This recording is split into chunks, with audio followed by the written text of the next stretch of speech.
All right, yeah, we don't want to waste people's time. We got a lot of stuff to get Okay, into go. right now. You go. And well, I mean,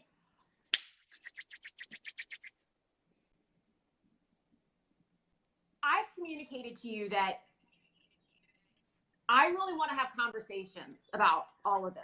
I'm a white Okay. person. No, Yeah. really?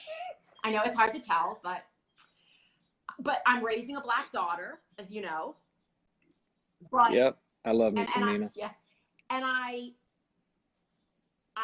stumble a lot, as I'm doing now, because I don't want to say the wrong thing. I don't want to be offensive, and I want to do something. I don't just want to check a box. I don't just want to speak platitudes, and I want to actually be part of the solution. And so I'm trying to understand how I can best do that. And the last 24 hours on social media, for various reasons, have been difficult, right? And you had if the people watching have not seen Markiss's live from this morning, I highly encourage you to go back and watch it, because it really was brilliant. Oh, you're too kind. Well, I think that we're taking a step in the right direction by having this conversation right now. You know, the biggest topic in America right now and all over the world, honestly, is race. That's what people are talking about. So who better to talk about it than a non-biased white person and a non-biased Black person? We see things as they are. We tell it how it is. There's no hidden agenda. There's no narrative. There's no I'm a Republican or Democrat or this or that. It's just we're talking about the actual situation, and we're beginning the discussion to try to understand, because that's what it seems is missing across the world right now. Everybody wants to know why.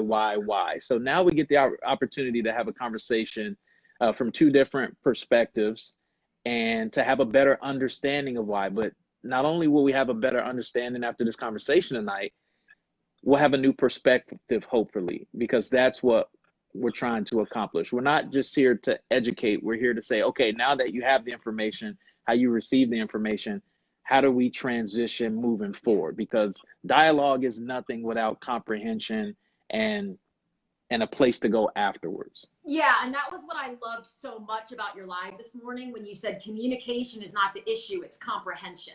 Like, we can communicate all day long, but people don't feel heard.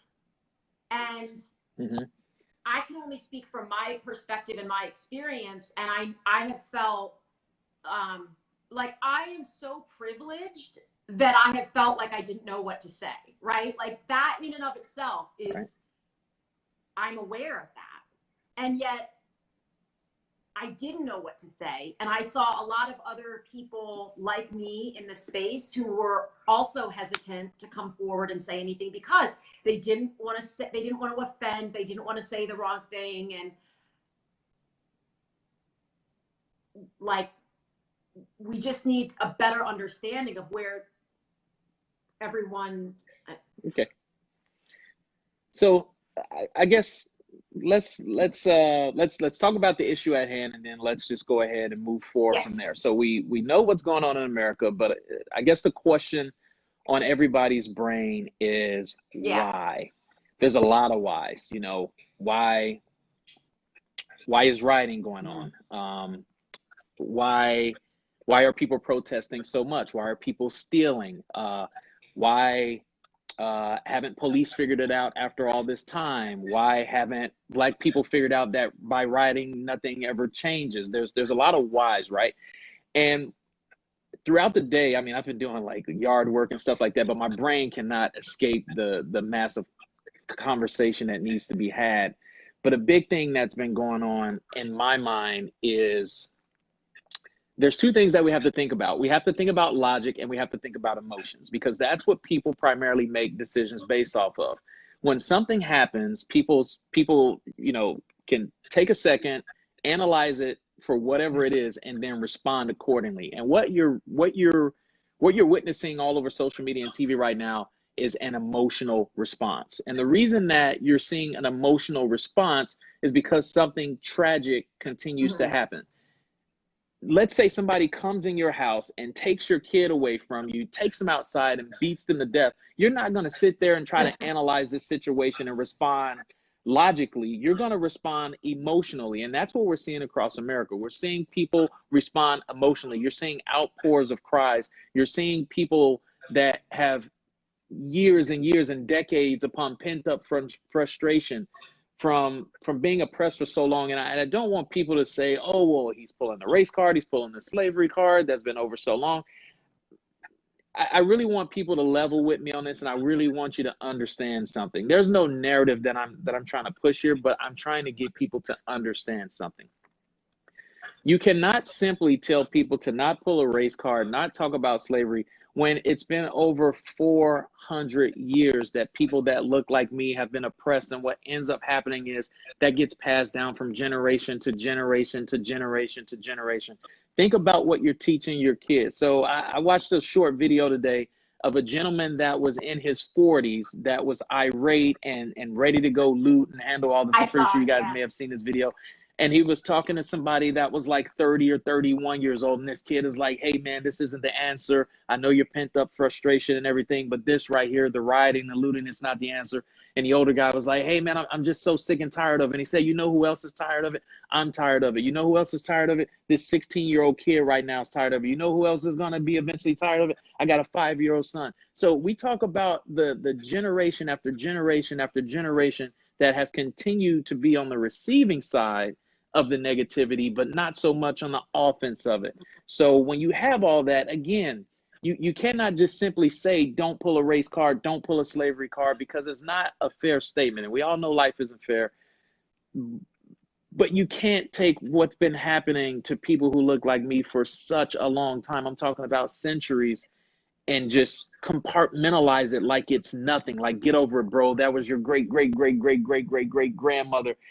But it's like, they're still acting the same way today as they acted with my great, great, great, great, great grandmother. So yeah, that's the big issue at hand. I want people to truly understand it. Don't try to compartmentalize. Don't try to break this down like it's just some little thing, because if it was this little, we wouldn't be seeing what we're seeing on television and social media right now if people on the receiving end felt like it was just this little thing. This is a big deal.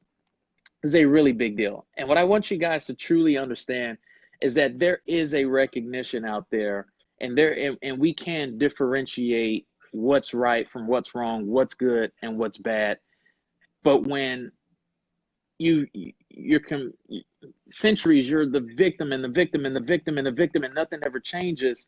You start out with trying to make things peacefully, but then it just escalates into something that's so much bigger than what it is, because nothing ever changes. So now we have the discussion, and it may not be all the right answers, but it's some suggestions. We have some ideas. We have something on our brain that can probably transcend or transition or help. It may not be the answer, but if you care enough, I would say that it's worth a try. Yeah. Well, I agree with everything you said. And I think I have a question, which is why do you think that people are comfortable saying either A, don't play the race card, or B, that was over a long time ago? Because I don't think it's the Black community saying that. Because they're afraid to rock the boat. I mean, everybody's an internet gangster. You can say whatever you want on your thumb and your index fingers, but when it comes to facing reality, it's much scarier. We've seen a lot of videos on social media over the past decade of when they meet the social media person in person, you know, what usually goes down. A lot of people are afraid to rock the boat, and that's the reason that we haven't made enough progress, is because the boat hasn't been rocked. It needs to be rocked. The tough conversations need to be had. So how does the boat get rocked? Because that was another part of what you said this morning that I thought was I really liked the way you phrased it, which was that you don't have a problem with people pushing back and getting a little bit, what was the word you used? But you make some noise. You're not for the looting and the stealing and the riot, you know, and the violence, so what's another way to make not only what is a way to make noise, but what is a way that the rest of the world can actively show that they're listening.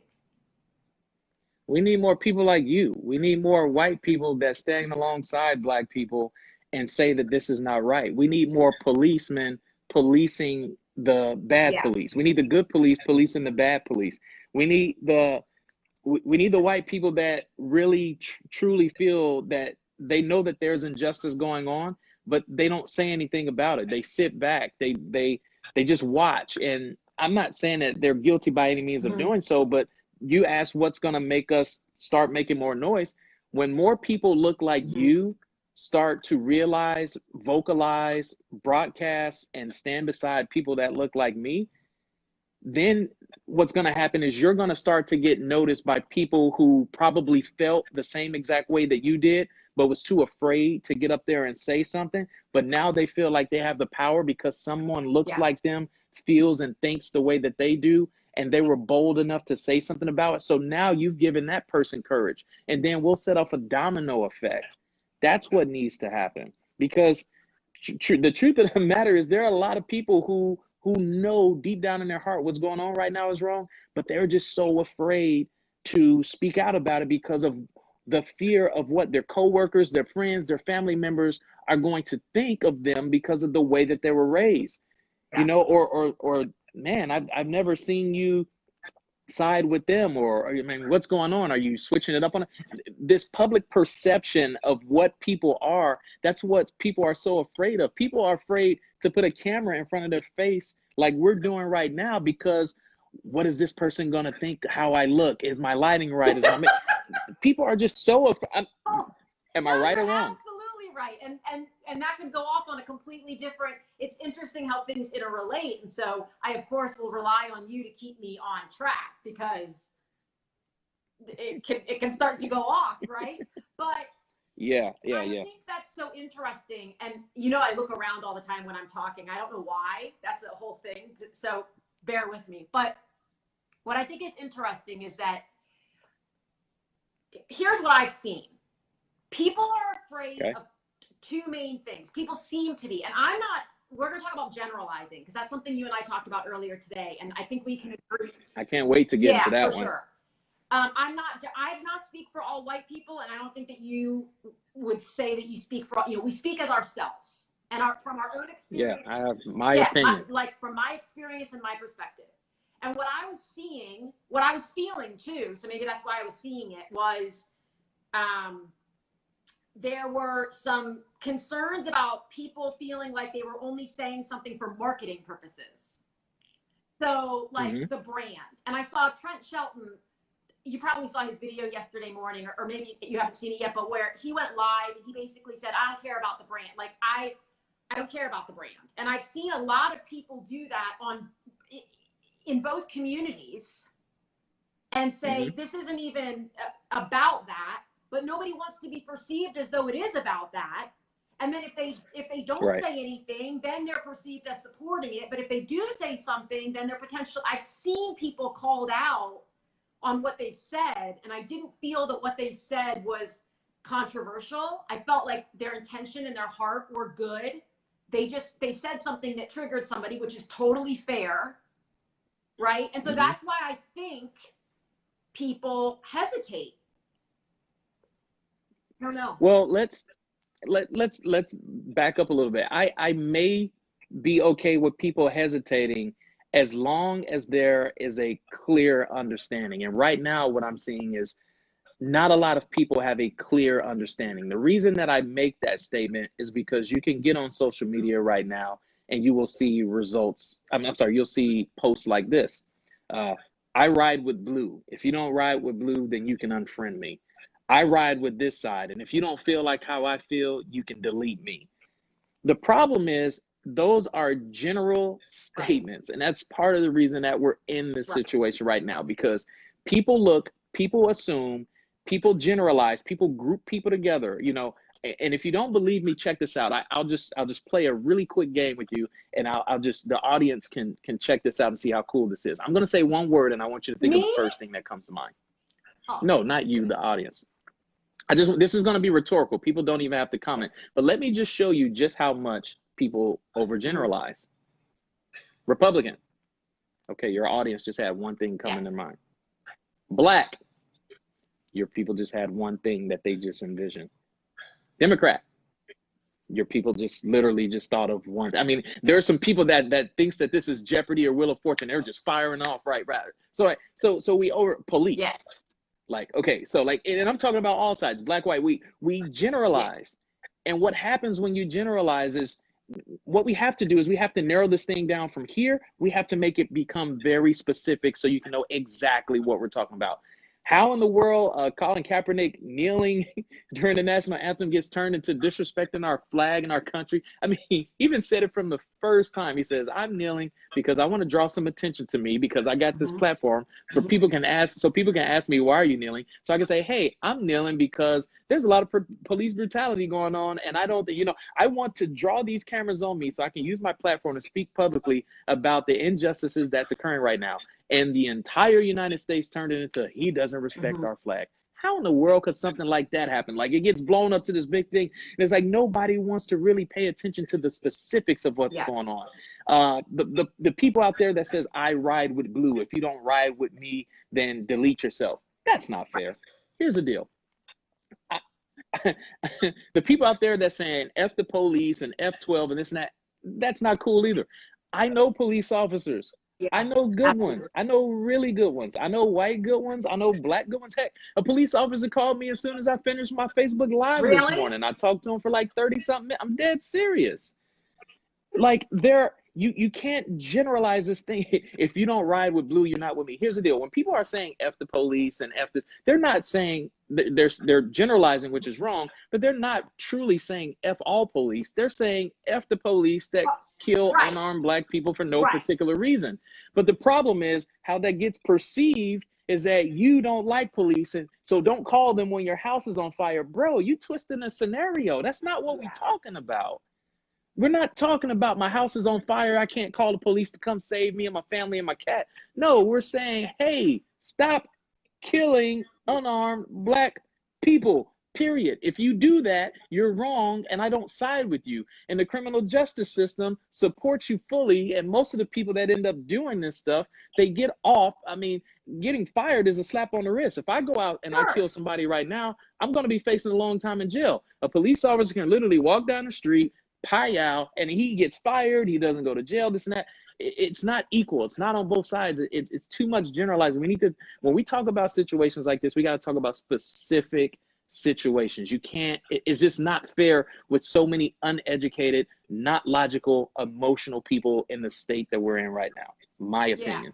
And I think, one of the things, and we talked about this a little bit earlier as well, that I've been seeing a lot of is, we all bleed red and we're one race, the human race. And I've probably been guilty of saying something like that in the past, because my heart was in the right place. And I think that for the majority of people who say that, their heart is in the right place. But the fact of the matter is, we're not all equal. Like, yes, we do all bleed red.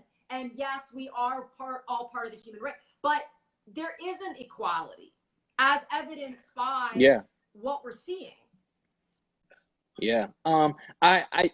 When people call me and tell me and make statements like that, and I see that on social media, I take it for a grain of salt, and I'll tell you why. It's because of what you just said. It's all about intent. When somebody says, hey, Markiss, sorry, brother, what's going on? I don't see race. I don't see color, man. I grew up like this and that and blah, blah, blah. Okay, here's the deal. I appreciate you taking the initiative to take my feelings into consideration and to offer some sort of comfort to me. I greatly appreciate that.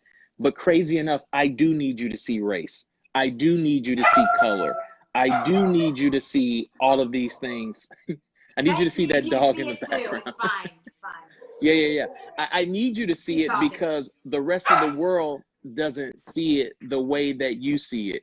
You may, when you make the statement and you say that I don't see race or color or something like that, what you're insinuating is, brother, we're the same, and I appreciate that. But the problem with that is not the rest of the world doesn't see that same situation. They don't see me in the same light. They don't see me as equal as them. I mean, I mean, so let's talk about two things real quick. I want to shift the conversation because I know we don't have a ton of time, and there's just a lot to unpack here. I want to talk about overt racism, and I want to talk about covert racism. Yes, I just saw something. Thank you. I just saw something on that, and I thought that's really interesting.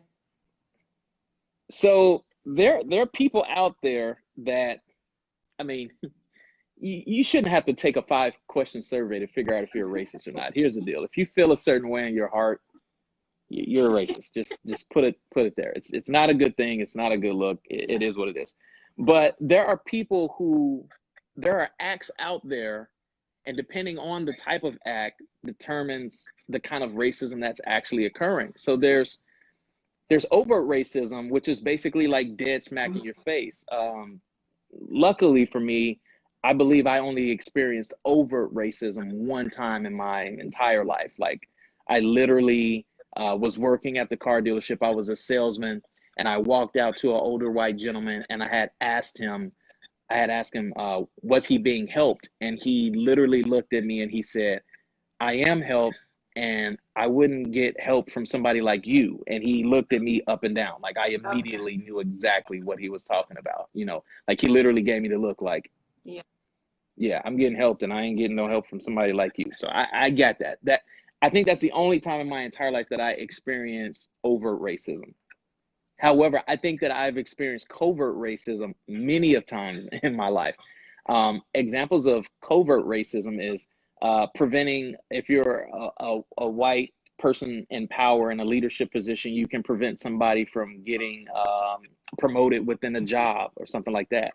Or you can prevent someone from living in a certain neighborhood or denying them a loan, because I mean that's part of the reason that some of these laws exist. You know, they're the Fair Housing Act and things like that prevent you from discriminating against people because of their ethnicity and religion and sex and stuff like that.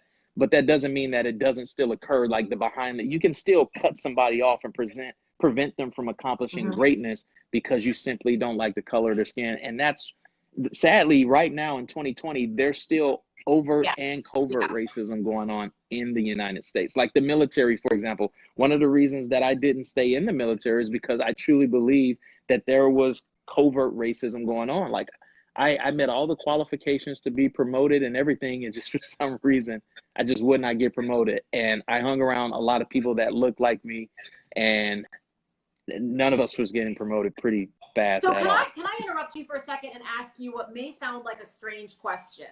But which do you think is actually more hurtful, short and long term, overt or covert racism? Or is one more hurtful? Covert, because there's nothing worse than somebody smiling in your face but having bad intentions for you. Yeah. It's not an even playing field. Here you go along thinking everything is 100% fine, but behind your back, you have no idea what's really going on that's preventing you from accomplishing greatness. I can deal with overt racism. Hey, I know what I'm dealing with. I can see this. I can respond accordingly. I'm prepared for this. Covert racism, there's nothing worse than me going along, acting as if everything is 100% okay between you and I, but behind my back, it's something completely different that I'm not aware of. Do you think that maybe there's almost a subconscious or an unconscious flow of that people just aren't aware of? One of the things that I've seen people posting about today is their desire to and I'm one of them, their desire to educate themselves more and to really understand their own biases, even when it's uncomfortable, and biases that they may have been raised with, or they may have absorbed through osmosis, from someone else. But do you think the kind of running, I don't want to say joke, but the meme I've seen the most in the last 24 hours is, "I'm not a racist, I have black friends." It's kind of in a meme, and it's like, this is absurd, right? Do you think that people need to become more educated on themselves, more self-aware, be more introspective about where their biases come from?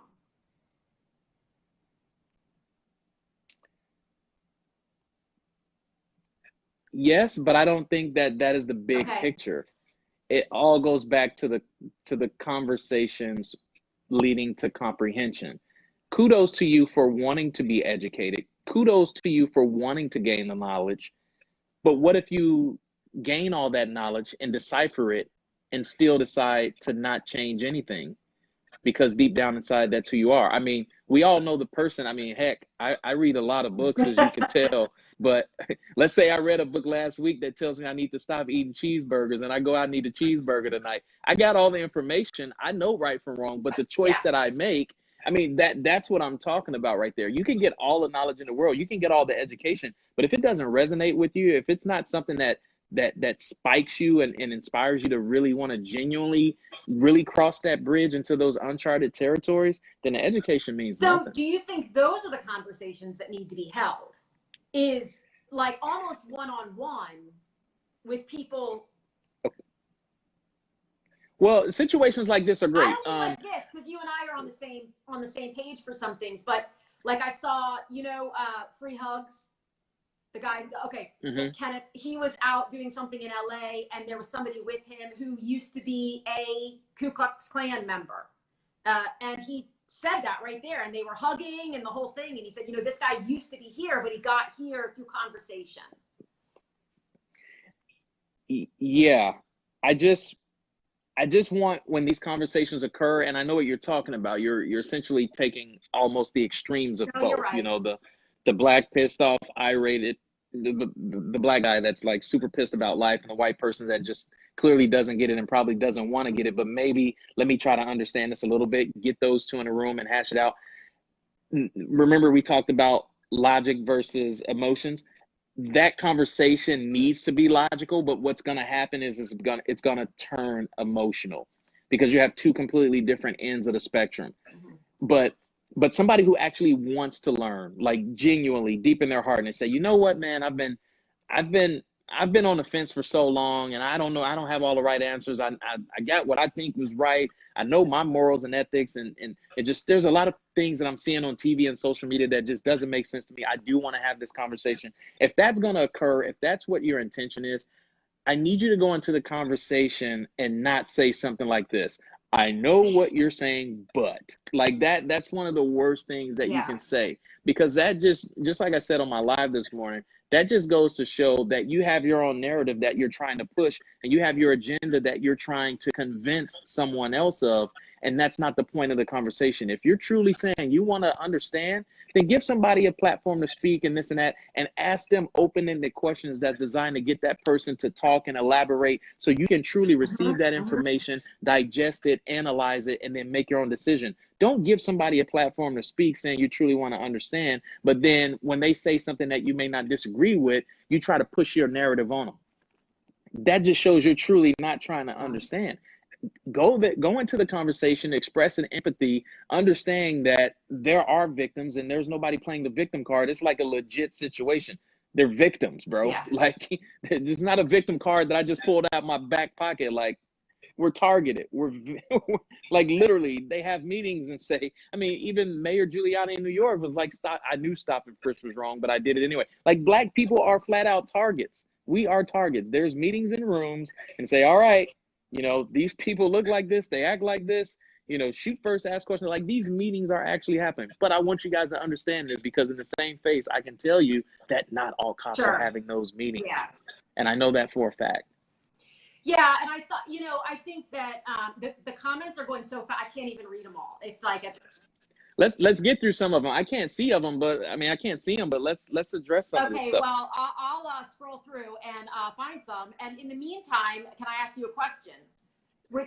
Shoot, go ahead. That's what we're here for. This is me talking. This is my fear. Ahead. So last night I reached out to someone who's a friend of mine who's black, and I've known this person a long time, and I really wanted to have a conversation with this person about I wanted to hear. Okay, I wanted to listen. I wanted to understand what I could, blah, blah, blah. And when I reached out and said that, the response I got back was, don't get started with your white people guilt. And I didn't know what to do, because that was the furthest thing from my mind. So I think what I'm trying to do I just bypass that and just say, okay, that's, I didn't. I tried to say, wait, that's not where I'm coming from. Let's talk. Like, I want to there was no talking. That wasn't going to happen. There was a wall up. So like, what do I do? I mean, I'm literally, this is where I said I'm going to say the wrong thing and I'm going to look like an ignorant person because I don't know. That's a choice that you have to make, and it depends on how deep you want to pursue this. I mean, if you truly, genuinely want to know like what it's like to be Black, how you could, you know, be better and more conscious of things that you may have said or done, and you know, whatever the case may be, it depends on how deep you want to go. I'm never going to know what it's like to be Black, and I readily admit that. To have an understanding, and to approach situations maybe more delicately, or whatever. Maybe so again, my opinion is just one of millions and billions, and so is the person that you reached out to. Yeah. We're not the only people. I mean, trust me, you make a Facebook post. Hey, I want to talk to some Black people, and I got some questions. I want to trust me. They'll flood your posts in your inbox. I promise you. So on both just in the world as human beings, we see that rejection as an opportunity to just say, well, I'm not doing this. Like, I tried. Now I'm not going to. That's, you know, that's not my approach. I push things, you know, too far. But I just think that that's something that some people are experiencing. So I'm trying to read through some of these. Oh my God. Okay. I did see one. Okay. So my friend Jill said, some of us are unaware how we are participating in covert racism because of our comfort level with not necessarily, I don't know if I can open that, with not necessarily thinking of our Black brothers and sisters before we are thinking our fellow white folks. Well, I can only speak for myself, but this is what I tell you. I've never been the type of Black person that like can't take a Black joke. I mean, some of them are actually funny. I like, if the N-word, I mean, that's a touchy subject with the whole A and the ER and this and that, and when and place and who has the ability. Anyway, so I've never been one that's like, here's the deal. I want to know who I'm dealing with first and foremost. That's it. I want to know. That's the whole point. Like, I don't want to be surrounded by you, but I need to have all the information so that I can make an informed decision of how I need to respond to a situation. And if I don't know what's going on, if I don't know what your intentions are, then that puts me at a disadvantage. And I'm not saying that this is a situation where I need an advantage. It just, I need to be educated on what I'm dealing with so that I can make a well-informed response and a decision. That's what's most important. If your heart genuinely cares for everyone and you truly see people as equal and stuff like that, then there should be no wondering or pondering, am I hurting somebody's feelings by saying this? Am I doing this and that? But there is also ignorance in the world too, because of how you're brought up, what you're surrounded by and stuff like that. Like, for example, I grew up on the south side of Chicago, right? There were two types of white people on the south side of Chicago. People who bought drugs and the police. Those are the only white people that I saw. When I graduated high school, there was one white girl in my entire senior class. I didn't start being around an abundance of white people until I actually went to the Army. So right after high school, a couple of weeks, I was off to the Army. And let me tell you what I saw. And this was crazy. I was one of those people, I don't see race. Yeah, I know you're Asian. I know you're white. I know you're Jewish or whatever. I get that. But my brain doesn't say, think different thoughts when I see those people. So here I am one time at this battalion formation. I went to go use the bathroom, and I went to somewhere where I had an elevated platform over everybody. And a battalion formation is when you get a bunch of companies together. I'm talking about hundreds and hundreds and hundreds of people, right? And so looking over this platform at everybody, let me tell you what I saw, Liz. I saw a group of Asians over, and I'm right here looking over hundreds of people.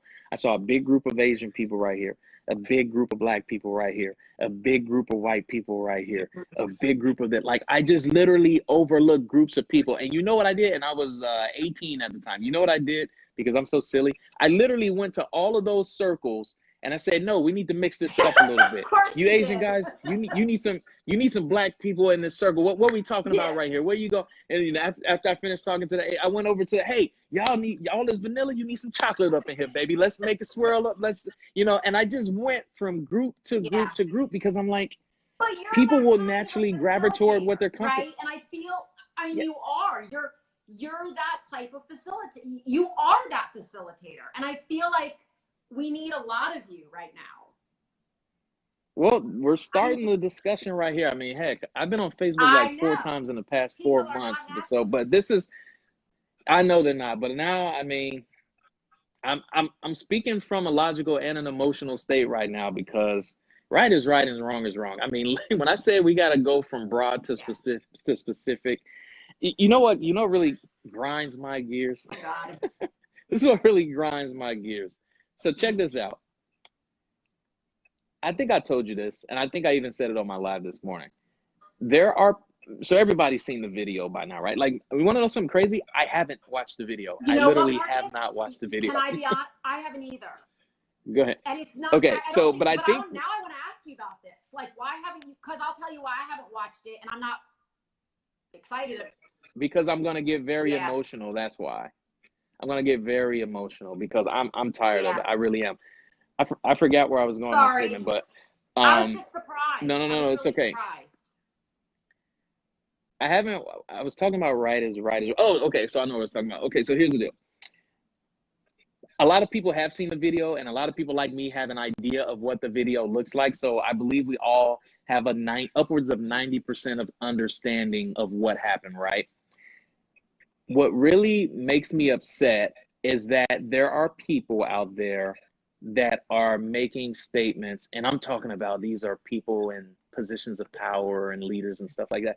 There are people out there that are making the statement of, if you can say I can't breathe, you're breathing. Okay, so let me tell you what statements like that do or does. Statements like that just shows me that you don't care, first and foremost, because you're taking away from the big picture. The big picture is that someone, a family person, lost their life in the hands of law enforcement that did not, I want to say this, like, you know, did he commit a crime? Did he not commit a crime? I don't know. They said something about maybe a $20 counterfeit bill or something like that. But I don't think that gives an officer the right to take somebody's life. I even heard resisting arrest. I don't think resisting arrest gives an officer the right to take somebody's life. So those are the 2 bad things: counterfeit bill and resisting arrest. So there are people out there that are basically defending that by making statements saying, well, if you weren't committing a crime, then you wouldn't be in this situation. You wouldn't end up dead. If you weren't resisting arrest, then you wouldn't end up dead. If you are saying you can't breathe, then you're breathing. There are people that are pushing that narrative, and it's like they're trying to find loopholes or ways away from it or ways to justify it. And that does not sit well with me, because no matter what, it's not gonna really resonate with people until it actually hits home.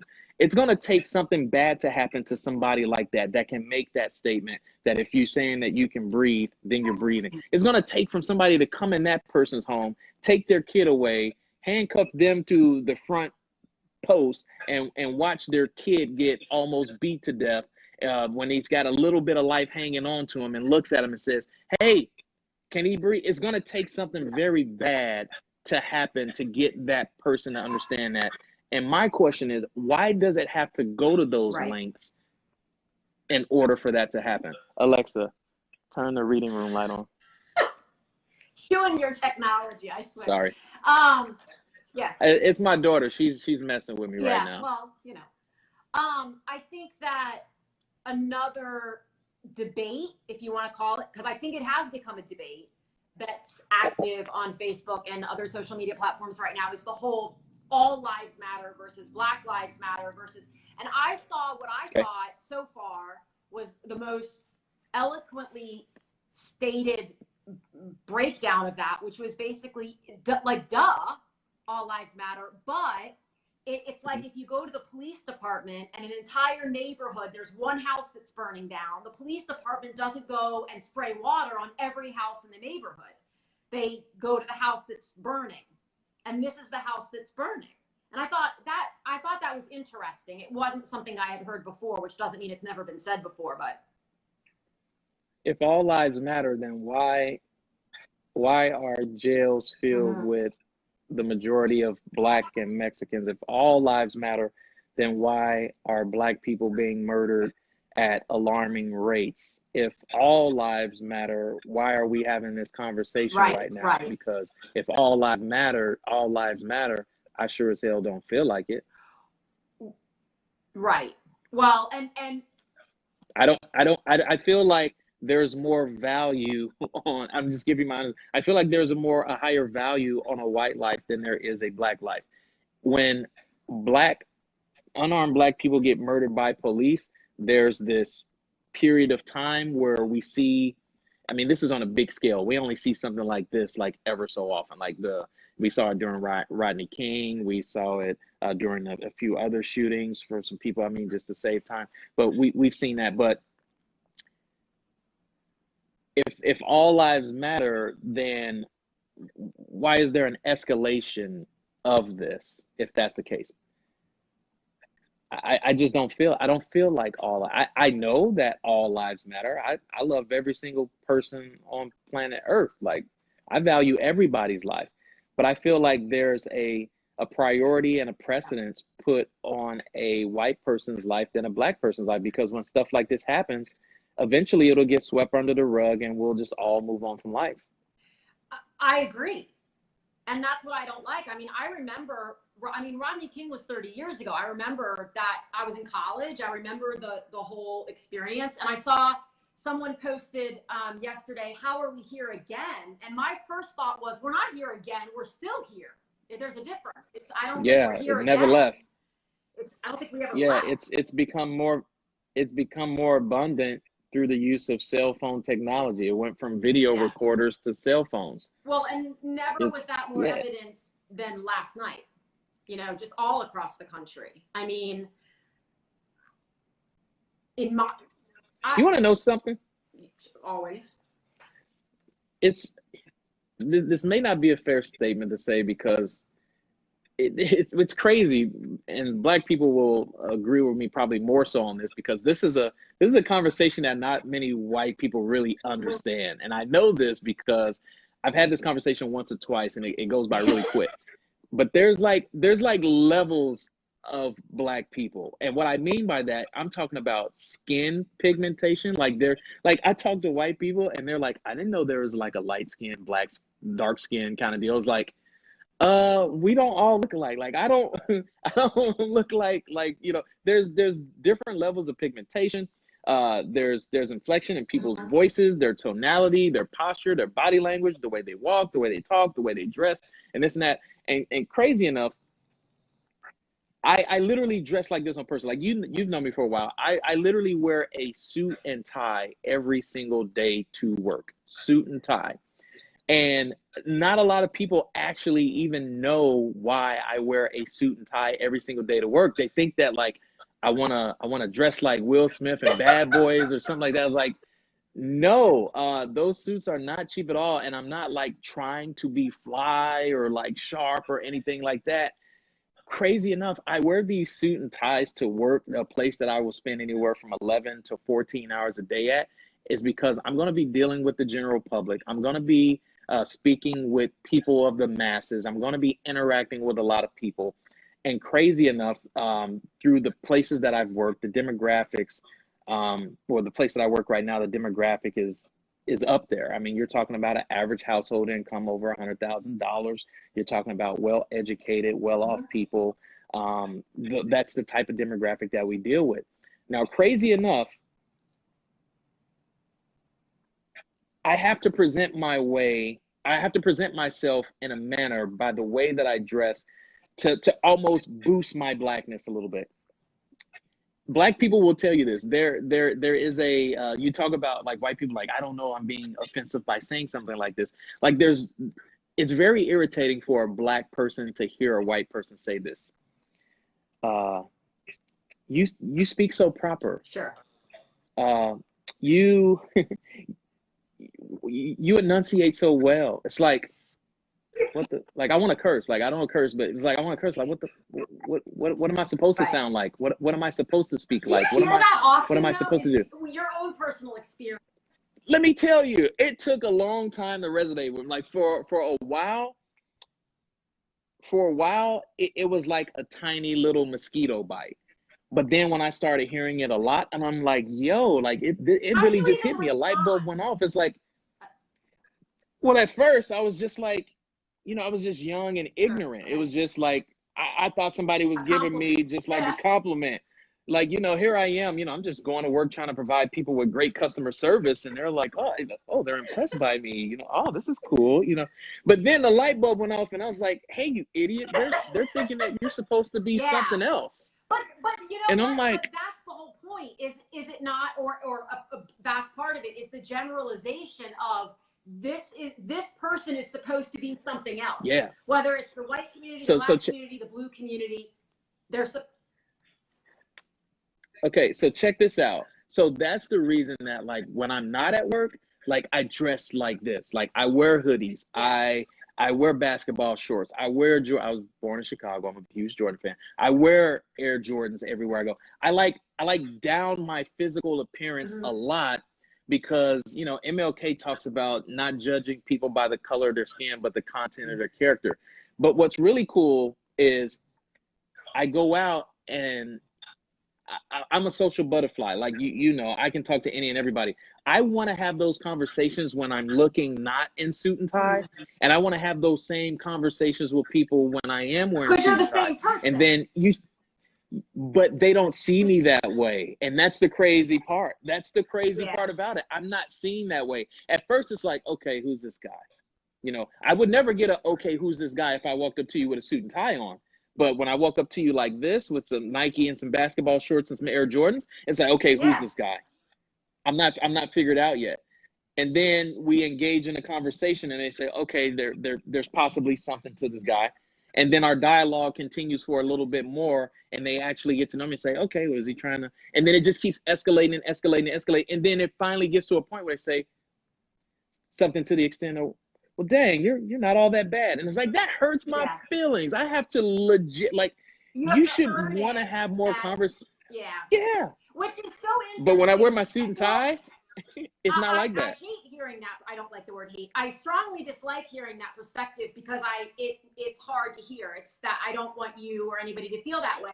And at the same time, I'm the same person. I know. And at the same time, I can readily admit that I don't have that problem. Like, I can go out and I can be in, my yoga pants, or I can be in a suit, or I can be and I don't experience that. And I think that that's something that's a hard truth. I can't. I've been pulled over by the police before. It's always for speeding. That is literally the only thing that I've ever been pulled over by the police for in my entire life. Every single time that I've been, well, one time, it's like I barely missed the red light. But outside of that, I've been only pulled over by police for speeding my entire life. I need to slow down. But anyway, when I'm wearing my suit and tie, I am treated differently. I believe I've only had one ticket. I've only been given one ticket my entire life. I will tell you this, though. I was in the military, and usually when I hand the officer my driver's license, I'm handing him my military ID with it. So there's that. And then this is also during a time where we were at war and stuff like that. So the respect for the military personnel was a little heightened and stuff like that. So that's a little not fair, but I'm giving it to you straight. But the one time that I did get the ticket, guess what? I was wearing a t-shirt and some basketball shorts, and the guy did not want to hear it at all whatsoever. So Michelle McLean, our love, says, and I think this is a great question. It starts with changing hearts, I believe. How do we change hearts? And I'm wondering what your thoughts are on that. It's all about intent. Let's see. I'm trying to think about if there's something that was something I was just so against. We're there. I think I got the answer to this. I mean, something tragic has to happen in order for some people to make change. For a lot of people, this is that tragic moment. But for some people, this isn't that tragic moment. There are people who genuinely in their hearts, no matter what you tell them, I was born this way, I'm gonna die this way, that's it. But you got to understand the bell curve. We know that not everybody's going to be 100% on every single thing that we talk about. I mean, people are opinionated and they have their opinions, and I respect that. But what we got to really understand is that no matter what we do, there are 10% of people who, no matter what you say or do, they will literally never change. You can literally, like, you know, like the people that say Donald Trump can walk into a room and shoot a guy, and one group of people say, well, what did the guy do? You know what I mean? Like, no matter what, their opinions will not change. Those are and on then the ends of the extremes, right? Where that's and that's what I'm getting at. Yeah, so that you have those people, and then you have the other people that are just so naive that it's just ridiculous. What we got to focus on is the 80% of people that actually have the ability to have a shift in their mindset upon having the right conversation with the right people. And that's very important, because if you have the right conversation with the wrong person, i.e. what you kind of experienced yesterday, then that can just misconstrue the whole entire operation, and you're not getting out of it what you actually sought out for it to be. So what needs to happen, Michelle, is you got to have the right conversations with the right people. I don't know who in your circle those people are, but I'm pretty sure if you're really interested in having that heart grow in that area, if you seek, you'll find. Yes, always. But do you think, so there's all this conversation right now about the difference between, like, last night in Phoenix was a great example. It was an unfortunately great example. We had what started as a peaceful protest going on in downtown Phoenix. It did not end peacefully, but it started that way. And at the same time, on the same news station, they were covering Scottsdale being completely torn apart, which was not a protest gone bad. It never started as a protest. It never started peacefully. It started violently. It ended violently.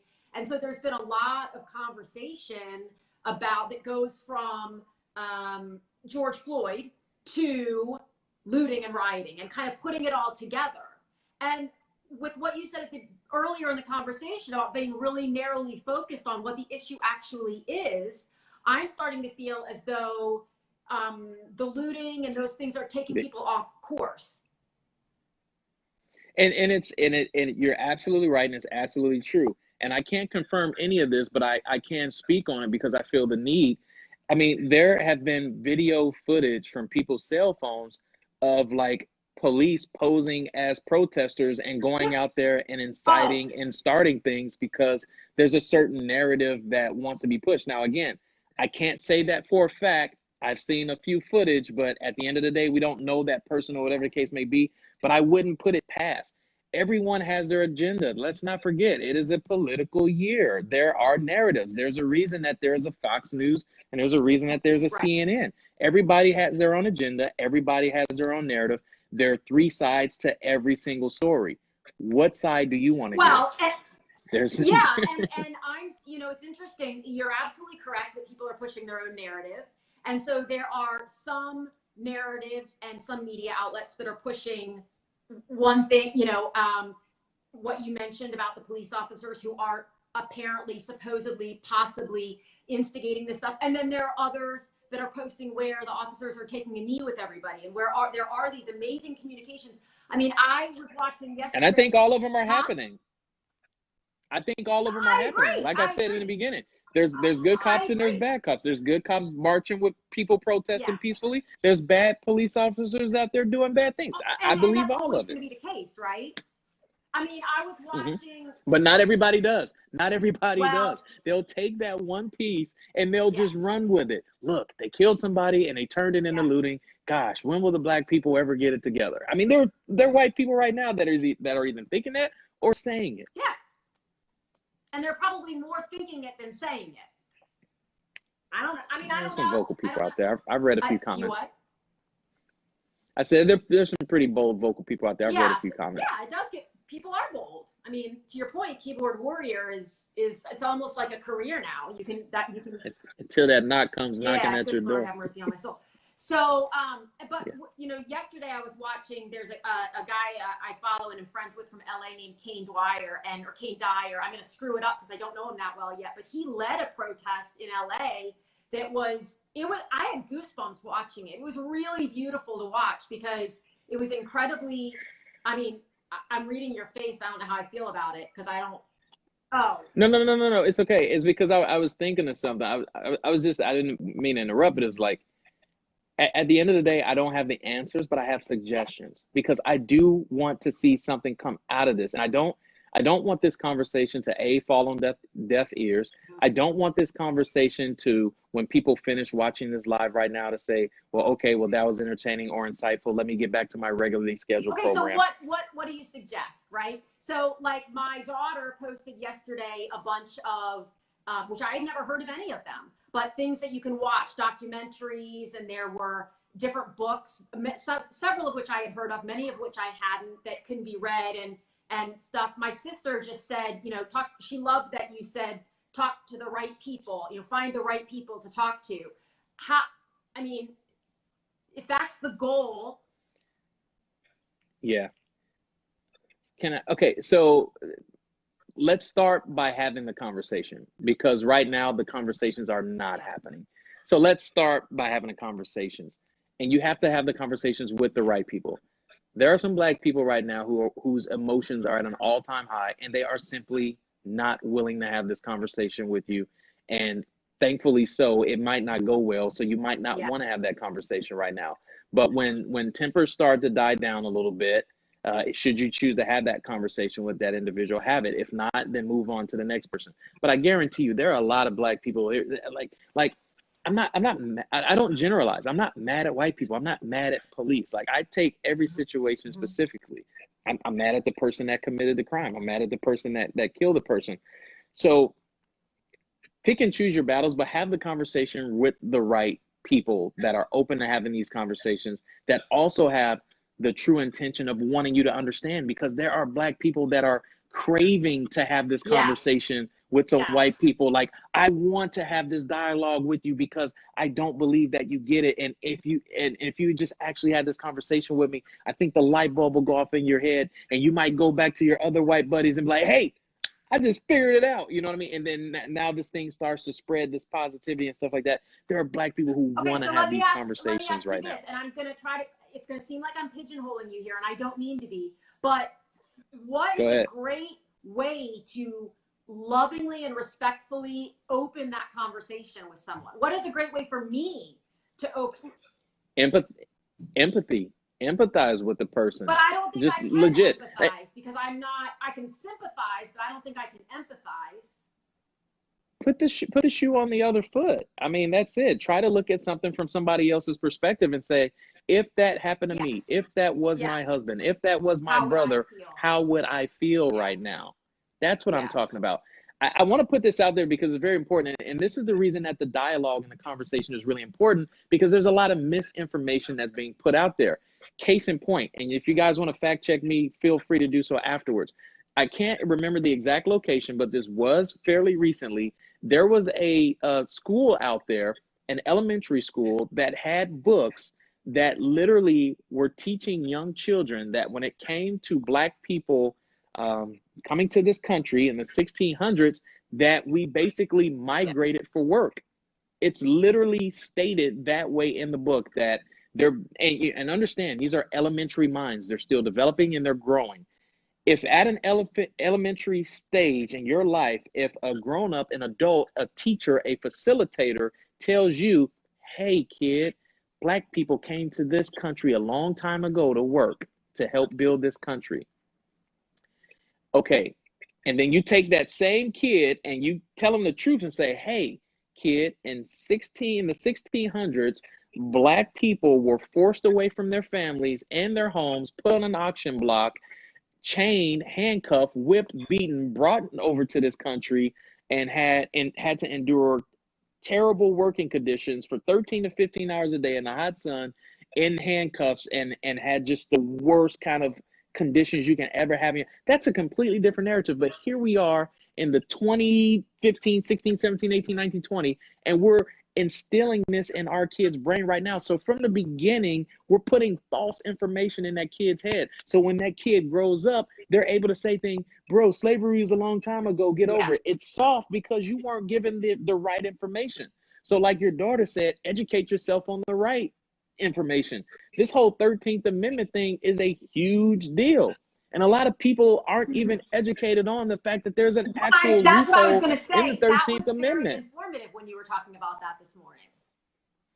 And a lot of people don't even know. Well, let me ask you this. I'm not putting you on the spot, but did you know?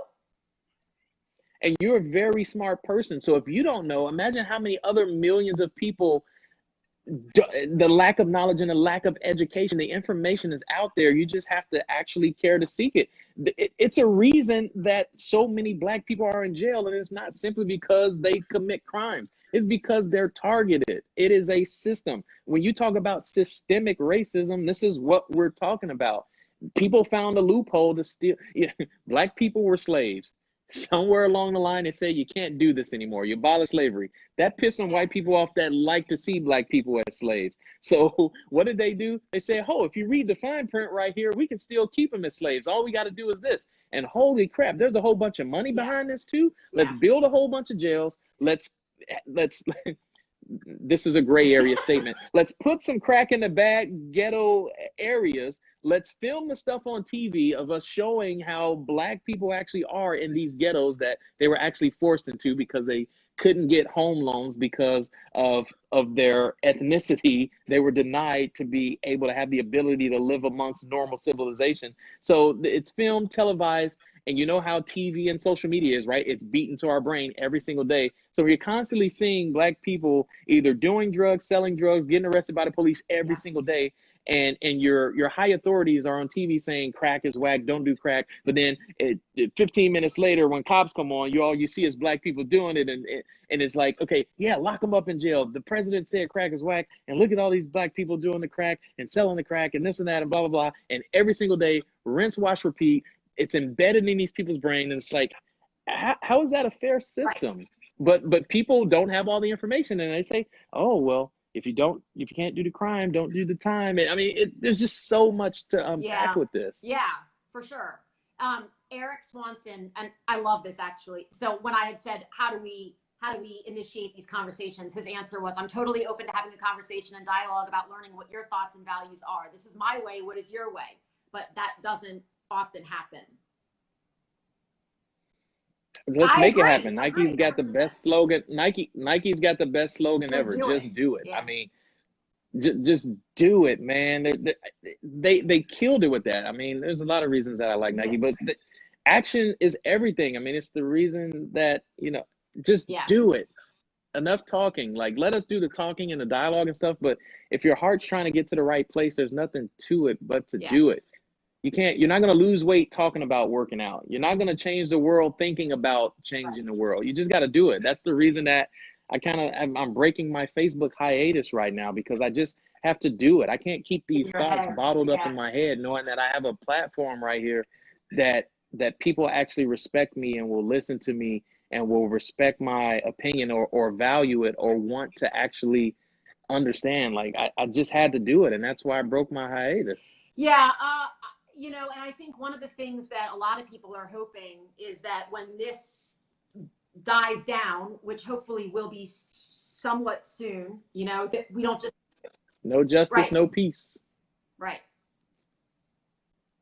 I'm a firm believer in that. No justice, no peace. And I'm not saying that no peace means going and stealing stuff too. So don't nobody out there try to twist my words around. When I say no justice, no peace, that means that we will not be quiet until justice is served. Okay, so interestingly, I think that's a very fair statement. I don't disagree with you at all. So Bob Jones just said, can we get a weekly chat like this? I love it. And I think that, I'm happy. Like, I would love to, I want you to do a weekly chat like this. I really do. I'll facilitate now you're pigeon.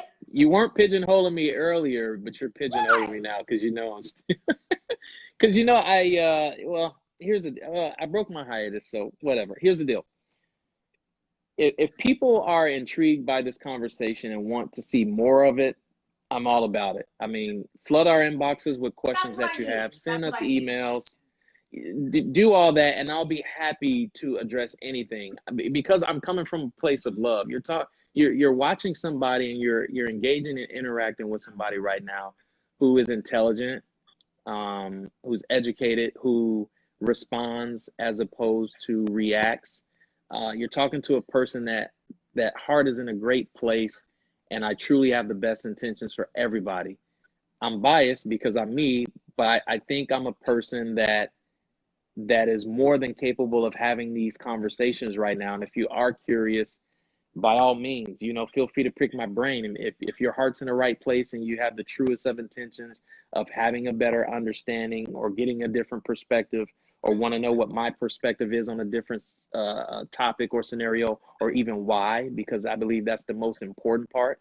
It's not just me telling you my perspective, it's telling you why I stand where I stand on certain ideas when it comes to social issues and things like that, because a lot of people don't have the best intentions and their why is not in the right place. Like my why is. Yes. And as I told you, I don't really feel like it's appropriate for me to, like, I want to ask you all these questions. I want to ask others all these questions. I want to hear the stories. I want to hear the perspectives. Because I think that there's this feeling of, I mean, if there ever was, not before, there is now, does my story matter? And I think everybody's story matters, and everybody's perspective, and everybody's voice, and everybody's experience. So it's not so much about right and wrong. And that's where I think that a lot of people in my space, why are you laughing? No, I just had a thought. Go. No, I don't want to interrupt you, but I mean, my facial expression did. I was searching for something earlier when you made the All Lives Matter statement, and it didn't pop up to me until now, because this whole Black Lives Matter thing has been going on for quite some time. And I remember a long time ago when it first started to come out, a lot of Black people were saying Black Lives Matter, and then there were white people saying All Lives Matter. And then I actually said this. I said, a Black person says Black Lives Matter. A white person says All Lives Matter. A Black person says All Lives Matter. White person doesn't say Black Lives Matter.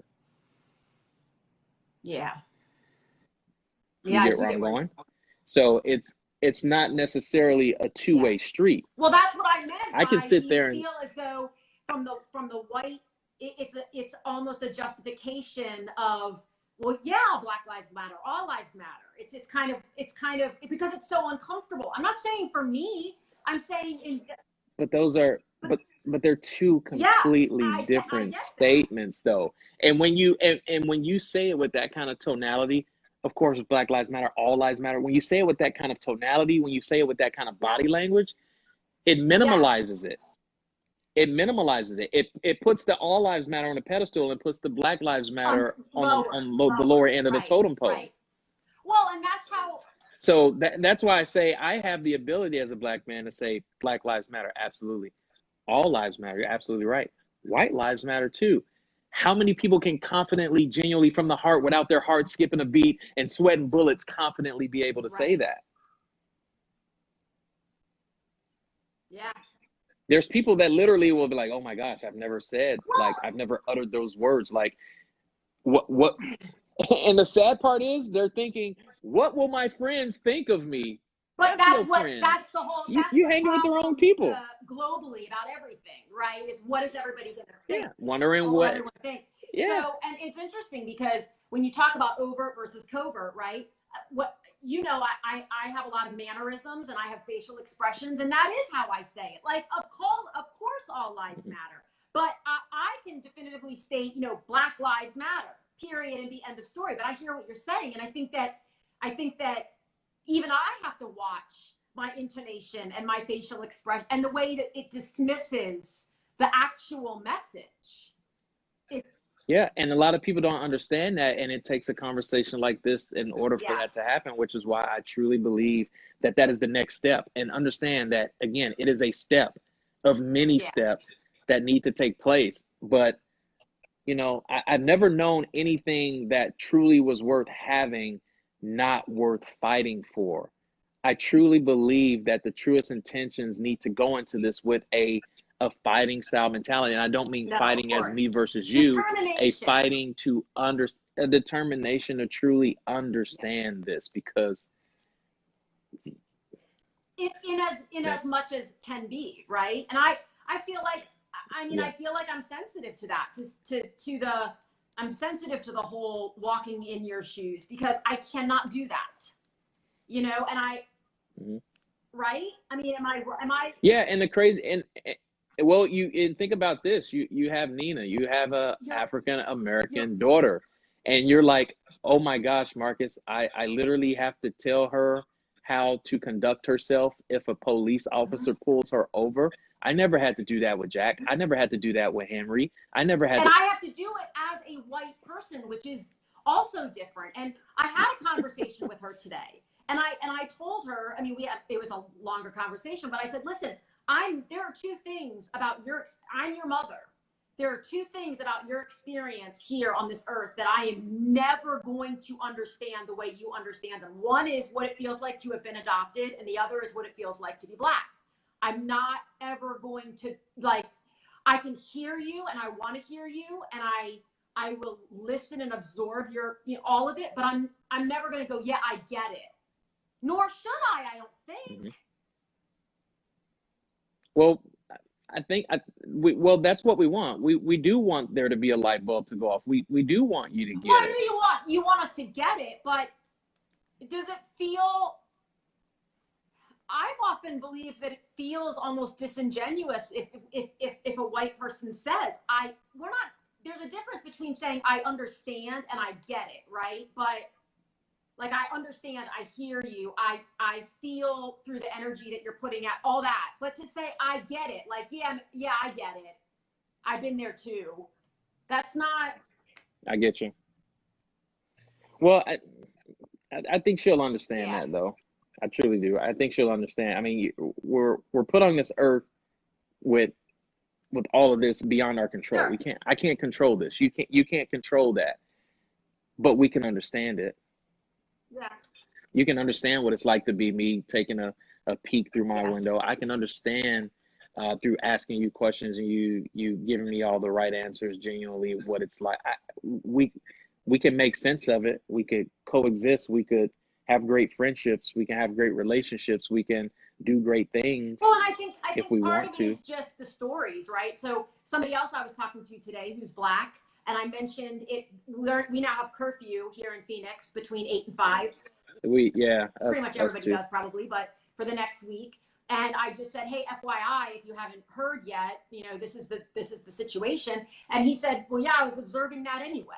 And I gleaned that what he was saying was there was an innuendo there, and I might be wrong, but which was I already wasn't going out after between 8 and 5 because it's not necessarily the safest thing to do, right?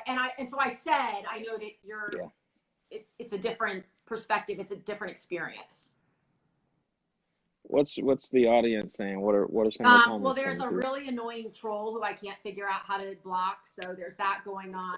It's okay. We just talked about the 10%. Yeah. We don't talk about that. So people are glad the conversation's happening. Michelle says, do you think that racially labeled entertainment feeds this bias, such as BET, etc.? Think about that for a second. Well, actually, a white person actually owns BET. Is that right? Yeah, they have a Black president and stuff like that, but MTV owns BET. So, a Black person runs it, but MTV owns BET. I didn't know that. See, one of the things you may not know about me is that you watch BET. I do watch BET. I know who your crush is, Omari Hardwick. Him too. There are a couple, but I'm trying to. Okay. Yeah. So, I mean, people genuinely are in great agreement. They want you on podcasts. They want all these sorts of things, blah, blah, blah. Okay. But basically you're a hit. Okay. You're a hit. I just had to wear the hat. Yeah. Let's get the dose going. Turn this hat backwards. The one final thing I'll say is that here's something you may not know about me. I don't know if I've ever told you this. When I was working in consulting way back, let's not do the math, but back in, 90, I don't know, early 2000s, I was part of the diversity effort. So I didn't run it. Okay. I ran the communications effort for the diversity effort for a Big 5 consulting firm. If you can even imagine the insanity of that, I mean, it was all that, right? And I remember then having conversations that I was having a hard time because I was just ignorant. I was young and I was ignorant. And so when you talk about the BET and when Michelle asks about that, it's come to my understanding that there's something about the celebration of certain cultures, right? And now we've got like Blackish and Fresh Off the Boat and, all these different shows that I think if you look deeply into them, they're trying to give you that. But I'm saying that as a white person. Well, from my perspective, I think BET was more so like a Me Too movement for Black people. It was like, hey, every time we turn on the television, we see what we considered as white programming. We didn't see you remember, cable has so many different channels, right? We didn't have the ability to just click on something and say, hey, that person looks like me. Yes. Hey, that person talks like me. Hey, that person does like me. So for Black people, that was more so like a hey, me too. It was, it's almost like in a sense of like, there's white people that are like, why is there a Black History Month?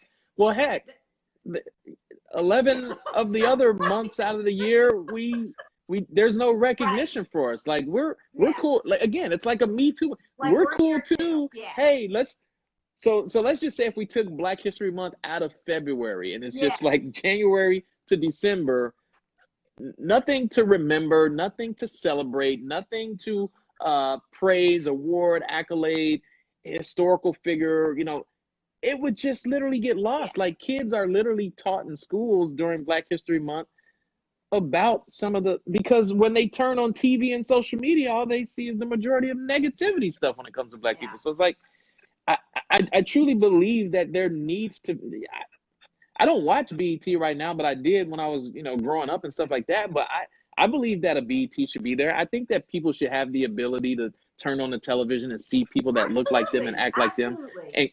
And granted, it's one freaking channel out of 1,035 now that you got HD channels. There's like 2,000 channels now. Like one. And I think that for white people, lots of us, not speaking for everybody, but lots of us are not aware of what we're unaware of until we're aware. And the example I'll give you is, well, when we were adopting Nina, when we were in the process of adopting Nina, I went to Babies R, and this was 12 years ago, but it was only 12 years ago, for God's sake, right?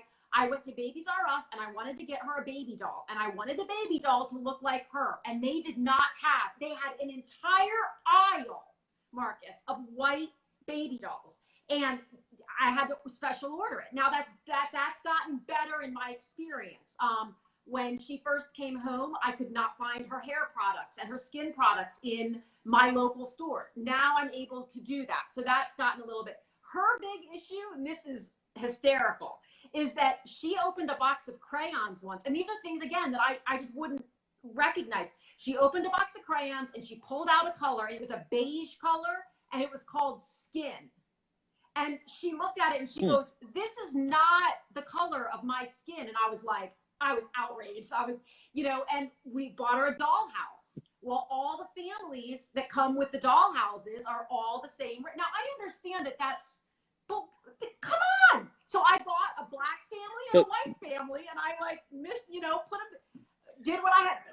But that's to bring more attention to Michelle's statement. That's the reason that like a BET exists, because there are people out there that's outraged.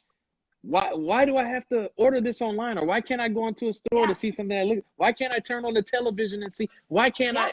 That's the reason why. So I believe that, if we Black entertainment television, it's like, what white entertainment television is, like all the other channels. It's like it's like if we take away those things that label us as Black, then it's not there. There's nothing to talk about. Let's just erase us off the planet. We don't even get it as white. I don't always get it as a white person. I remember my friend Jerry, who I've told you about, who lives in Chicago. She came out here for an event many months ago, and I bonded with her quickly because, again, she's someone who I can just chat with and say, hey, can I say this, or is this offensive? You know, generally, to you, would it offend you? Because if it would offend you, Markiss, or Jerry, I don't want to say it. I'm not necessarily worried about pleasing everyone, but the people who and so we were talking about this, and we were talking about hair products, and she told me, and I didn't know this, Band-Aids were made for white people because they're meant to match their skin tone. Yeah, their skin, yeah. And I was just dumbfounded. I thought, I am an idiot. Like, that has never occurred. Well, no, you're not an idiot, but yeah. Huh? No, I said yeah as the time you're saying you're an idiot. I'm like, well, no, you're not an idiot, but yeah, you're right. That, but thanks for drawing attention to it. Yeah, I mean, I just was like, these are things that I was so appreciative because they're so little, but we just take them for granted because. Okay.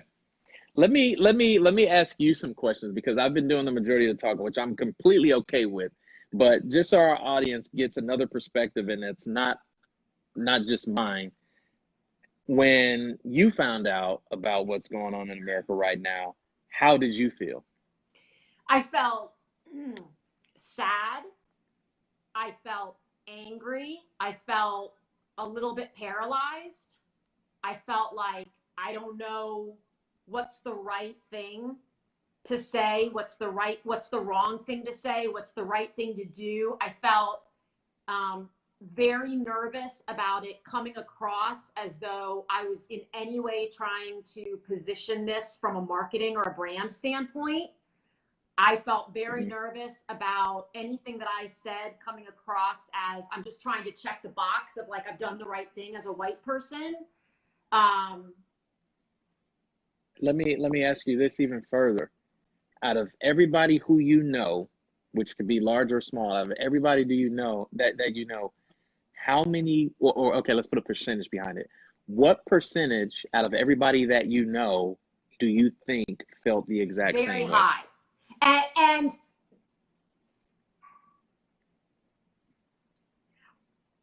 I don't want to talk about COVID, but in the wake of COVID, and when you and I have talked about this, I've had to kind of take stock of my circle. And I've switched up my circle a lot over the last couple of years. And so when I say that it's a high percentage of people who have the same reaction, who have expressed to me, I don't just think it, I've talked to them about it. I don't mean that I'm making a general statement for like my whole community. I'm saying that I feel super blessed, actually, and that I've aligned myself with people who feel the same way I do, right? Well, no. So let me ask you this then. Let's say that somebody that's in your circle. Okay, let's talk about pre this conversation right now. Somebody in your circle, you're talking about what's going on. You're talking on the phone, you're FaceTiming or whatever. Their opinion didn't align with yours. What's your reaction to, or what's your response to that? That has happened. And okay. Yeah, let's talk about that. I think that's an important conversation. So my intent is to approach that with curiosity. That's my intent. And I'll be transparent and honest about the fact that sometimes I get annoyed because I'm like, you're an idiot. Like, that's how I feel. Okay. So how did this conversation go, if you don't mind sharing with us? Like, you don't have to name names or anything, but I'm very curious. But the way the conversation went was essentially, I'm trying to think how I can describe this without making it real clear who I was talking to. It was a situation where the response was like so focused on the rioting and kind of like, this is why there isn't change, because this is what keeps happening. And I'm trying to say, no. And even Nina, my 12-year-old, said, no, that's a consequence. That's a consequence. And I thought, well, that's interesting. And I kind of asked her to explain a little bit more about that, because I think that's fascinating and I don't disagree with her. But I was like, tell me, like, where do you get that? is that just what you've always believed? And so it's just comfortable for you to fall back on that almost habitually, like, well, this is what happens. This is what happened 30 years ago, and this is what will happen in 10 years, and blah, blah, blah. And this is what people do. This is, but, you know, I'm like, however, like, I guess in that conversation, I felt that I wasn't being heard. Like it really wasn't a two-way conversation, which probably says all that needs to be said about it. In the sense that it wasn't a conversation where growth was going to occur on either side, really, because it was one person. Yeah, they couldn't bring you into that kind of world. Like, I respect your opinion, but I don't live there. I don't share it. Well, I wouldn't say that that's an opinion that I could respect too, because I mean, understand this, right or wrong, what's happening right now is a reaction and a response. There's not a big group of Black people out there that just wakes up one day for no particular reason and says, hey, let's go burn the city down. Like, yeah, they don't just wake up and just say, hey, let's send a big group text, we're going to go mess some stuff up.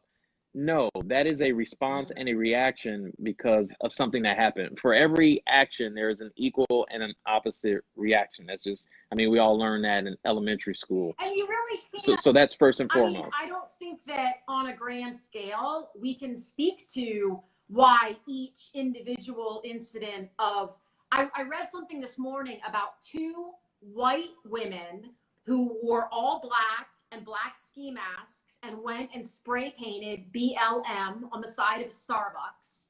And 2 Black women approached them and were like, what are you doing? And it was kind of like I don't even know how to put into words, like, what, in other words, their intention is different from, and I don't know what their intention was, I haven't talked to them, from the people who busted open the Apple store in Scottsdale last night and took it down. And their intention is different from the people who took out the Mercedes dealership. And their intention is different from the people who were throwing firecrackers in the street in Phoenix. Like, I think there's a lot of anger, and I think there's a lot of other stuff that's coming in, but I think it. But we know that it didn't just happen out of the blue for no particular reason. You say 100%, but that's not what other people, when they make the statement that this is the reason that there's no progress because you're doing stuff like this. And it's like, again, I'm not saying it's right, but it's like, and I hate to say this, like, hey buddy, I didn't start it, but I'm gonna finish it. That's the mindset of some of these people. And again, stealing and burning down Apple stores and taking Mercedes, I'm not with that at all. But again, it's not like somebody woke up and said, hey, let's go do this. There's a cause and an effect. Well, I also saw a post yesterday, and whether this is true or not, we'll never know, but that basically said, hey, if one of those 3 other officers had stepped in and, you know, prevented this murder from occurring, things across this country would have gone very differently. Again, we'll never know, but it's. I can agree with that statement. I mean, anytime somebody's life is taken, I mean, life is precious and it should not be taken away for, I mean, there's a small percentage of things that would kind of make sense, but the things that life is being taken away for, the reason behind those things, again, it's pent up frustration is the reason that you're seeing the reaction that you're seeing. Had the gentleman if he's still breathing right now, I don't think there would be so much outrage because he's still living. Lives are being taken away. And a lot of people, unfortunately, don't know what that feels like. And that's why they can't have sympathy, because they don't know what it feels like to lose a loved one, a family member, or a close friend or something like that at the hands of police whose job is many jobs, but primarily to protect, serve, help, and things of that nature. But that's the whole, like, if you want to boil it, if you asked me to boil it all down, my current perspective on the whole thing, it's like, the job is to serve and protect. That's the oath that is taken. It's like a certain. But there's a lot more though that I respect that they do. But we'll just stay right there for now. I'm keeping it boiled like way down. It's the same. It's similar. It's not the same, but a physician, it's first do no harm. They're still human beings, and so they're fallible. But to me, I'm like, if you take everything else out, the job was to serve and protect. That's not. Yeah. I don't even know what that means anymore. Like that when I thought of police growing up and through my adulthood, and I would see that on the back of every car, like it made sense. But now in 2020, I don't even know what that means anymore. To serve and protect who? Because it sure as hell ain't people that look like me. Yeah.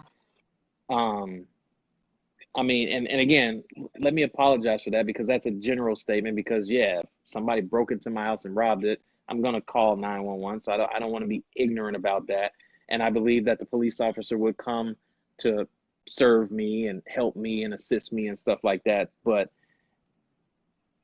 that's why I say that that's an unfair statement. But in the same token, from what I'm seeing being publicized and minimalized, like there are people that are literally minimalizing this situation right now, that it's like no big deal and it's crazy. Look what they're doing. They're turning the conversation to more of the looting than what actually is going on. Well, I think that's why it's just important for the people who want to have the conversations and are willing to have the conversations and have an open mind and have an open heart and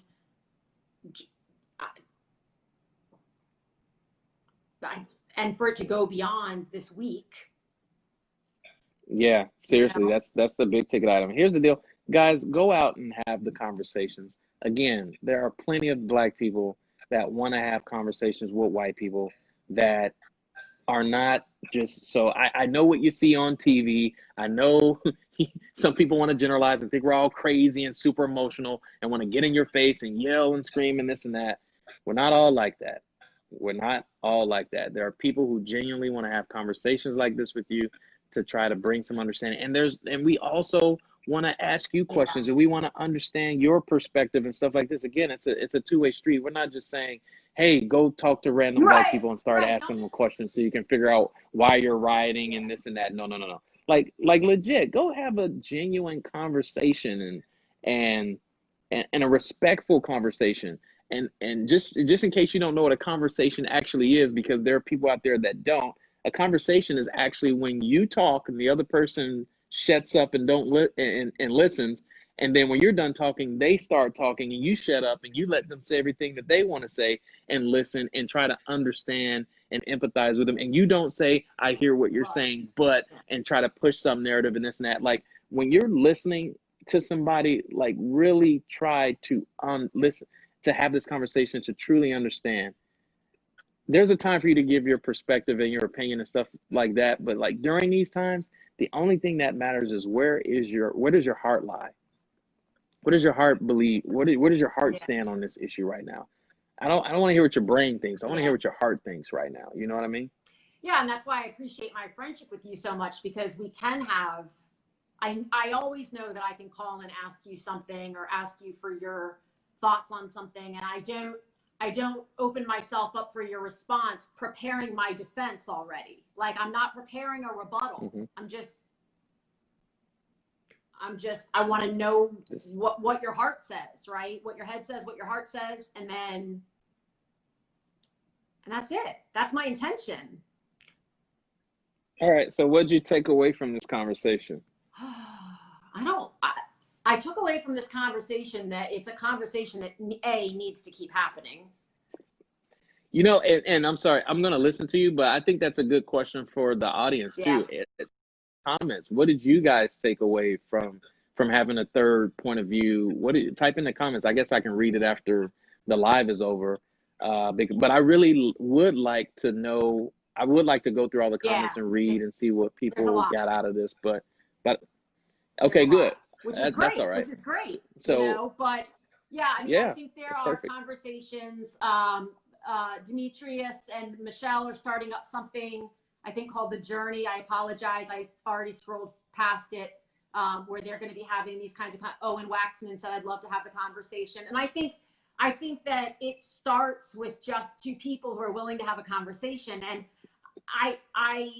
many of us, I'm included in this, tends to go, well, how do I have 1,000 conversations with 1,000 different people? Let's not focus on that right now. Like for me, I'm going to focus on one conversation with one person and go from there. You know, and who knows where to go. I mean, that's the brilliant thing. And I think that that's what's being positioned, is that if people would just talk and get to know where each other is coming from, you know, because I don't know what you don't know what my bias is, if I have one, on anything, not just this topic, but any topic, right? You don't know what it is. I don't know what yours is. Everybody's making assumptions most of the time, whether it's conscious or I don't even know what the difference is between those two things sometimes. But, you know, so I think that it's really important that the conversations just continue with the right intent. It's not about being right. It's not about, for me, that's what the number one thing is it can't be about being right. I'm totally open for you to say, Elizabeth, you can't say that. Like, that's offensive. Or I'm open to that, you know. I'm willing to be wrong. I'm trying to read your face. I just had a thought. No, I just had a thought. So the issue is, I know you, and I know that you wouldn't intentionally say anything to offend me. So I'm trying to think of what kind of response or reaction I would have if you said something that would make a light bulb go off in my head. Like, hey, that's not a. I said something that was a little bit off. I believe that you would be like, hey, you can say that to me, but be careful if you say that. You know, I think that you. Yeah, but then I also thought about, okay, let's say if I'm in a public place and I heard somebody say something that, if you would have said that to me, then yeah, that's a conversation to be had. But here's this random person that I don't know what their intentions are. I don't know how they meant it. How do I approach that conversation? So that was that look that you saw on my face, because I respond. I don't react in upwards of 90% of the situations that I'm put in that make me feel uncomfortable or really make me think. Like, I literally inhale, exhale. I think it's the meditation I've been doing. But I literally try to formulate a response. I try to play this out in my head. Okay, if I do this, they're going to do that. Like, I literally play it as far out as I possibly can to see where this could potentially go. And that's a new one. That's a new one. How would I respond to someone in my presence that I don't know that says something inappropriate? How do I have that conversation with or that do you person? have the conversation?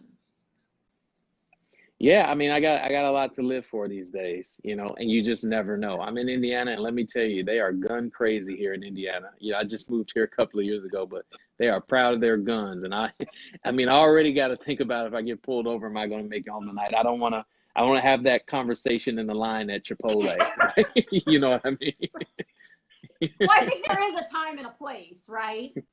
But to your comment from earlier about people who say, God, you're so well spoken. Just out of, especially if it's at your place of employment and you're. Yeah. Well, I don't think about that, but I was going to say too, 9 times out of 10, I'm in a suit and tie anyway at the line. So. Right. Well, you're awesome. I appreciate you so much, as I hope you know. Likewise. Thank you for having me on. And I don't know many people that could have pulled this off and got me out of hiatus to get on Facebook Live and talk for over an hour, but we're going through a pretty rough time right now, and you know me. A lot of your audience knows me as well. You know where my heart lies, and I've talked about a few examples on here. I've always been the type of person that's all about bringing people together, no matter what you are. Like, you can be the LGBTQRSTLNE. I don't know all the letters, but I don't care. I love you too. I'm just all of it. I'm all about awareness, understanding, love, compassion, togetherness. I'm a high I on the DISC personality assessment, so I guess you can kind of understand that I'm a creature of strength and numbers and Yeah. togetherness and stuff like that. And gosh, Martin Luther King had a dream that little black boys and little black girls will just, I mean, little white boys and little white girls will grow up. You know Yeah. what I'm trying to say? I'm getting tired. But they would just grow up and be cool and just, but here we are, you know, that was in the 60s and here we Yeah. are in 2020 and Yeah. we're still having this conversation. I would really, I would prefer not to have these conversations. Like, I really wish it was all good. So if people on both sides could just get it together, but I Yeah. mean, that would be really great. What it will take is empathy, understanding, love, and compassion. When you invite that into your life, just imagine Could how things could change. change. Right. I feel you. So That's that's that. that. Well, cool. I'm about to read through some Yeah. comments and see what Me people are saying because too. I haven't seen anything, and I truly hope that there's some people out here that really that watch this, and I don't know if enjoy is the right word, but I really want people to get something out of this. Like I didn't choose to take, I don't know how long we've been on here, but I didn't choose to take this time out of my day for nobody to not get anything from this. Like, I truly hope that people got something out of this. I didn't do this for entertainment. Right. Yeah. Sorry, I had a joke that I was going to make, but I don't think I'm going to. Yeah. All right. We'll talk about it offline. Yeah, I appreciate Well, you, thank you for having me on your, thank you for having me on your live, and hopefully great things will continue to prosper from this. I agree. I'll talk to you soon. Okay.